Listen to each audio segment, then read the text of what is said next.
What up, guys? Moneymaker here. We are back with another review. Today we are reviewing Tales of Outcast. Now we have another story. It's Fumiko, and it's The Path, and it's part 1. We're not gonna do part 2. Well, I guess we could do part 2. You know what? Sure. We're gonna do The Path, part 1 and 2.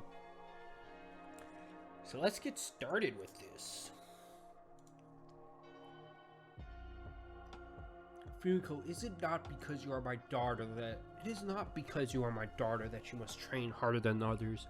It is because of the war ahead of us that you must prepare. The rules are simple. Do not sleep on the path to heaven. Okay, so the path to heaven you can't sleep on or something happens, I guess. Also, this war that's coming up, are you talking about the war where Erma's going to be involved in it? And I swear to God, if you are, I'm going to beat your ass, boy. I'm going to beat your ass. Doctor. Because if you do, you will enter hell. Father, I be Lord Osamu. I will not fail you. See that you don't. And here she goes, walking up the mountains all day. Walking up the mountains. Oh, you fell asleep, child. Well, that's to be expected, you know. You've been walking up all these stairs all day long. Look at this. You've been walking up those stairs all day and almost all night. Huh? Go home, little one. This challenge is not for anyone like you. Go back and tell the others.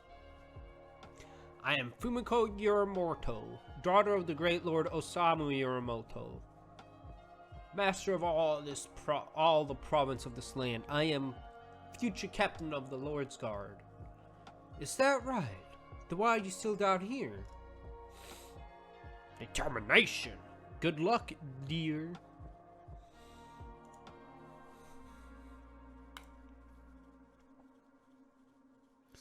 Okay, she's determined. She's failed, but she's going back and forth, back and forth, back and forth. Which I guess you could consider this hell, because every time she falls asleep, she has to redo the stairs again, which means it is pretty much hell. Because imagine that you're stuck in this loop where you can never leave, really, or your determination, and you constantly have to go up these stairs every single day and just get to the top without sleeping. And it's just repetitive. That is truly hell.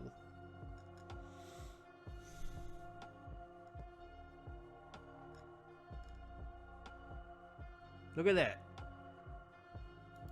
She's made it to the top.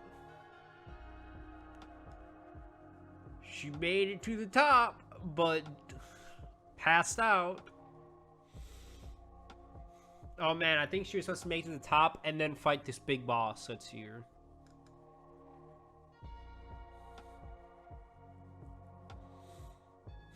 She's like, oh shit, I'm back down here again? Damn! She has to go through it again. She was close. At least now you know. Now you know that you can make it there. Now you just gotta do it again. And then once you get there again, you will be better. And then you just constantly keep going until you finally get there. That's good training, you know? Like that, like people say, repetitive is key. Just like in a speedrun. You get through it once. And you fail. Then you go through it again. You fail again, but you got to the same spot again. And you keep going, mastering the little stuff that's before. And then by the time you master the part that you're trying to get past, by that time, every other part leading up to it will be so easy that you'll be shaving off time, and then you'll just start increasing your speed. Or whatnot. Which is exactly what's happening here, it seems like. But, yeah. She was close to being done, you know? She was very close to being done, but didn't get there. So that was Fumiko's. So that's her little training arc, I guess you could say. I guess you could say we got introduced to Fumiko training arc. And a possible war But if we recall correctly, they never really state the age that Fumiko is. They never really state the age that these kids are. Like, we don't really get a affirmative age of everyone, really. Like, how old everyone, all the parents, all the sisters, all the uncles. We don't really get a feeling for how old they are, other than the twins being about the same age as Erma, or close to it. And that's about all we can decipher from the comics so far, is that the twins and Erma are in similar age. And the parents, we don't know. That could have been like, she was like a 16, 15, 14 years old going up that hill. Or just 18. And she was training up that hill for like the past 4 or 5 years. And she's back there. Like, we don't know how long this training was for. We don't know what age or era they were in at this point. But we can assume that it was a long time ago, because Grandpa is more proud looking, more buff and less hunched over, which I feel like the hunched over aspect is just him acting the part of old grandpa or old dad. I feel like he's acting that part, but maybe not just because of age. We'll have to wait and see.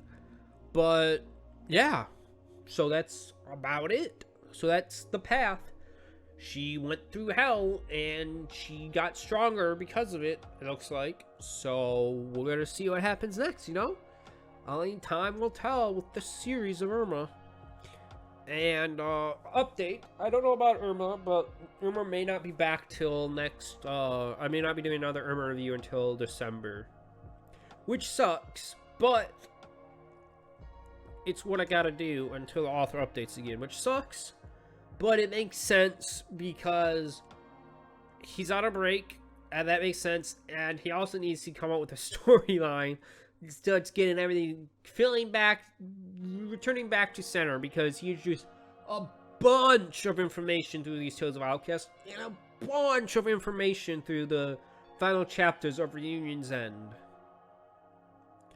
Literally, he released tons of information during the Reunion's End and the Midnight Parade. Literally released tons of interesting information near the end of the arc that he has to plan out, fill out, plan on when we're gonna get the data, get the info, all that stuff. So I'm fine with him taking that time. But yeah, so I hope you enjoyed. Remember to like, comment, subscribe, support the author, check out the links down below, and you can check me out. I see you on Twitch at Moneymaker 2.0.